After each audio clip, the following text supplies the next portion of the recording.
Good afternoon, everyone. My name is Eduardo, and I'm the product manager for DJI Enterprise in Europe. And today, as you can see in the screen before, I'm going to talk to you about how we can use drones to fight malaria and even to eradicate malaria.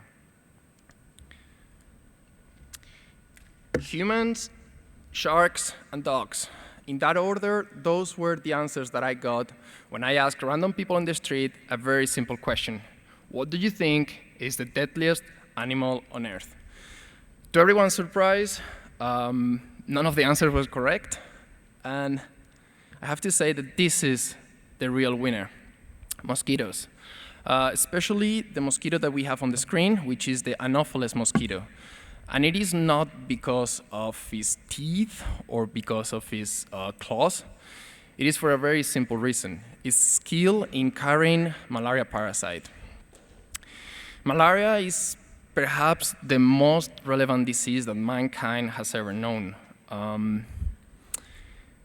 In fact, it's been estimated that a total of 52 billion people on Earth have died because of malaria. In fact, just in 2017 alone, 219 million people suffer malaria. And 92% of those were actually here in Africa. And the ones that died are mainly children under the age of 5. So we can see that malaria is still with us, and malaria is a really lethal disease. And this sounds really, really alarming. We have really big numbers here, but these numbers also represent an improvement over the historical devastation that malaria has caused worldwide. To give you an idea, in 2017, malaria deaths went down more than a half if we compare them to the ones in 2004. So as you can see, it's from 930,000 to 435,000, less than half.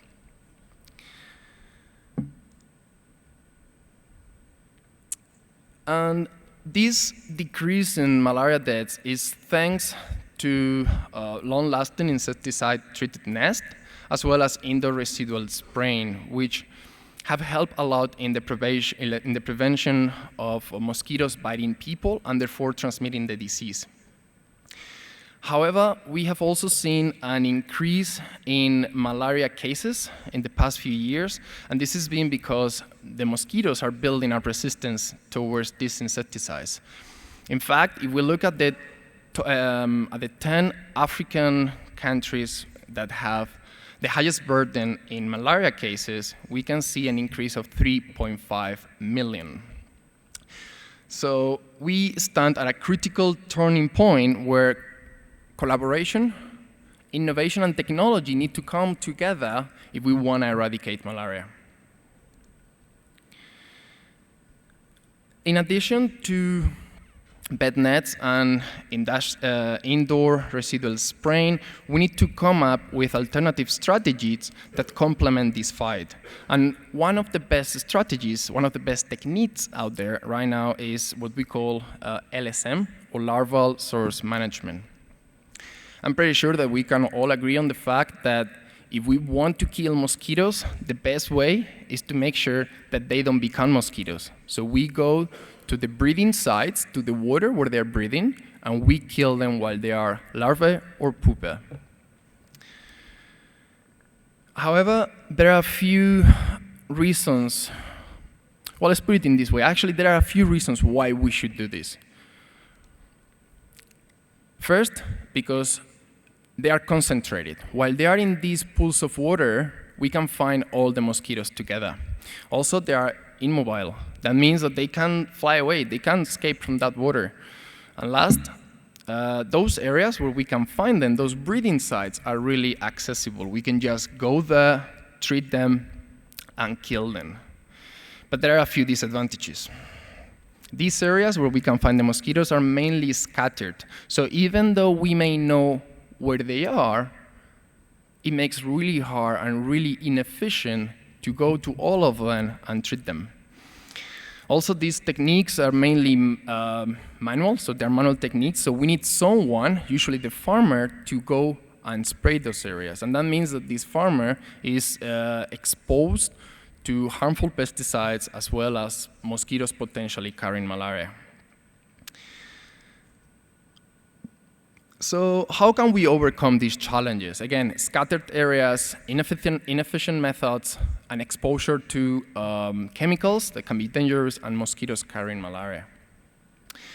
First, and quite straightforward, by replacing these harmful pesticides with biodegradable, non-toxic, silicone-based fluid. And one example of this type of fluid is what we know with the fancy word of polydimethylsiloxane. And I'm going to quickly explain you how this works, because it's quite easy, it's quite simple. We just need to take a small quantity of polydimethylsiloxane and pour it over the rice-paddies, or any pool of water that we want to treat. And this fluid, it will spread by itself, covering all the water surface and generating a really thin layer. So every single time that the larvae and pupae that they're in the water, they're trying to swim upwards to breathe atmospheric oxygen, they will encounter that thin layer, and they will suffocate and drown. And the second way of overcoming these challenges, hopefully it will be ready soon. So, yep. This case that I've been mentioning, drone-assisted larval source management, is just one part of many. We can do so much with drones when it comes to the fight against malaria. We can deliver medicines, and that's something that we've been seeing here in Rwanda with Zipline, successfully delivering blood samples, medicines, or anything in a really successful way. We can also map and easily build 2D and 3D models. And we can do this for basically anything. We can do it to find these pools of water that I mentioned before, but we can also do it to find out flood-prone terrains. So then we can analyze that data, and we can come up with which areas are potentially at risk, and therefore minimize the effect of upcoming natural disasters. So, as I mentioned, we can map the terrain, we can find those pools of water, but how do we make sure that there are mosquitoes hosted in that pool of water? According to researches and studies undertaken last year in Peru, it seems that multispectral technology can play a major role in pinpointing these pools of water that contain mosquitoes by analyzing the spectrum profile of those waters. And last one, of course, deploy larval source management by using drones after gathering all the intelligence required. Back in 2011, during a conference, a health conference in the States, Bill Gates said that bed nets are a fantastic innovation against malaria, and that's true. But he also said that we can do better, that we need to come up with new ways, new methods to control in a much better way malaria mosquito population. And I can't agree more with that. That's a fact. But that was 10 years ago, almost 10 years ago. Back then, speaking about drone technology, about affordable and accessible drone technology, was basically only in the sci-fi movies.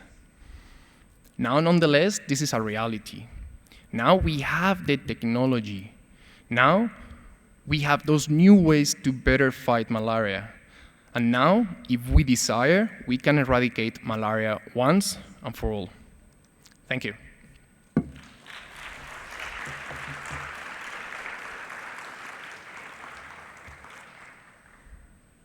you very much.